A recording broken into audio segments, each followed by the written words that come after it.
Man, I wonder where I can get some coffee. I wonder where I could get some talks. Coffee Talks! Yeah. I'm Butler. This is Coffee Talks.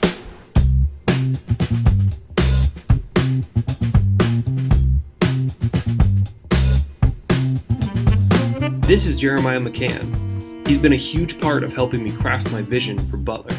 He's played with us live and helped out in the studio. He's been in many bands, including Skyhawk Drive, who he joined for a major US tour.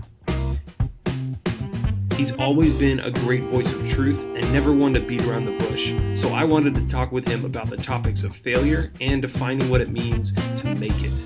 That was one of the things that I wanted to kind of tap into in you in this conversation, is because you've kind of seen so many different sides of the industry, but also as just an independent musician. I feel like you've kind of almost gone the full spectrum, where you've been on tour full time. You've also been just a guy who helps out people on their records, or just plays guitar at a show. You've just been in so many different facets. And that was kind of why I was I feel like a great thing to talk about with Jeremiah would be kind of the topic of failure. My thought was failure and why it's so important. Yeah, it's a good topic, and I'll preface it with, it's my communication within this topic isn't going to be like a TED Talk. If you're looking to get inspired, go watch a TED Talk. If you want truth and honesty, that's what I love. Yeah. That's what I do.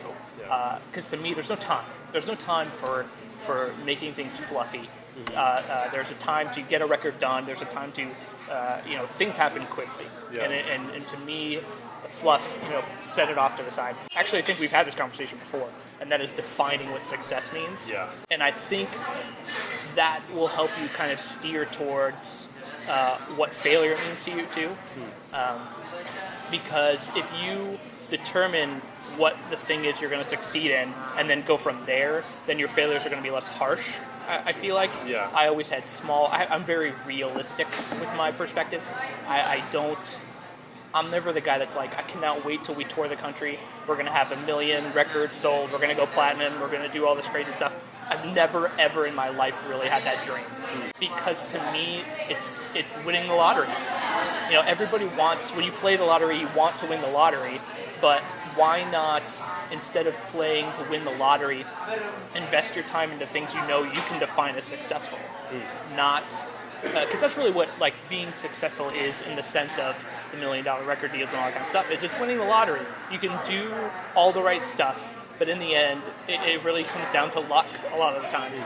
So is there anything that you think, an artist approaching recording an album or recording even just a song, is there anything that they can, like you said, save themselves time up front? Any kind of mindset or even just practical things to save them from having to learn from their failures? You know what I mean? Yeah, I think it's just be smart. Don't, when you feel like you want to do something, question yourself. Okay. Why do I want to do that thing? Is it because it would be fun to later say that I toured? Or is it because you actually want to be successful? There's a pretty good formula, and one of the things that I always like to say that really bothers some people is if you're as good as you think you are, you'll succeed at it. But once again, you can determine what succeeding means to you.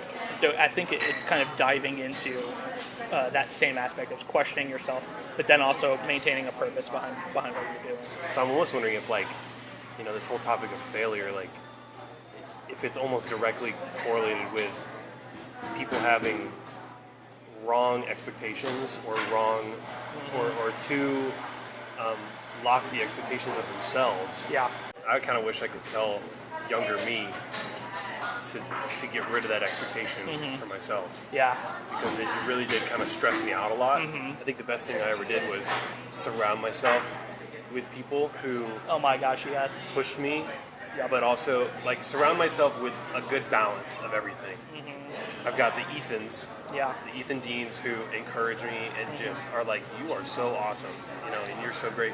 And then I've got the Jeremiahs, who are you're great, but you can be better, and let's push you to do this better. Yeah, and I think surrounding yourself with people in general, because a lot of people tend to be So isolated. Isolated, Oh but my you gosh. should be nervous about stuff. Yeah. Like, I love those times where I've sat in with old guys and they are like, have been playing music for 30 years Yeah. and like, they just know stuff and the hand movements are natural and Yeah. the room atmosphere is natural. And I'm like, oh no, they want me to solo here. Yeah. Like, it's time to step up or shut up kind of Yeah, deal. yeah, yeah. And those nervous moments are I live for some of that stuff, Yeah. man, because that's where you actually learn. And in these type of conversations is where you actually learn it, and that's why we've had coffee talks before there was a coffee talks. Yeah, yeah. Because That's what inspired this. Yeah. Because we've done it so many times. And So, yeah. I've always left with so much, like, oh my gosh, so much to think about. You know what I mean? well, I thank you. I thank you for that. I appreciate that. Yeah. We feel good? Cool. I feel good. Anything else good? you want to say? No. Cool. You good, Alex? Yeah, do you want to do a wrap up? Thanks for coming out, kind of thing.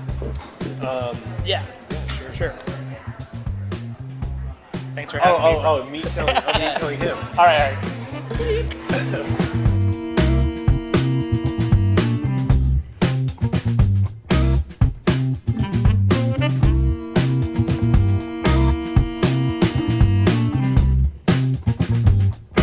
You know what I could really go for? Strong glass of good talk. I need a pour over of good advice about failure. This is crazy, but do you want to, get some coffee and talk? Are you asking me out on a date? Yeah. Let's do it. Let's coffee talk. Cool.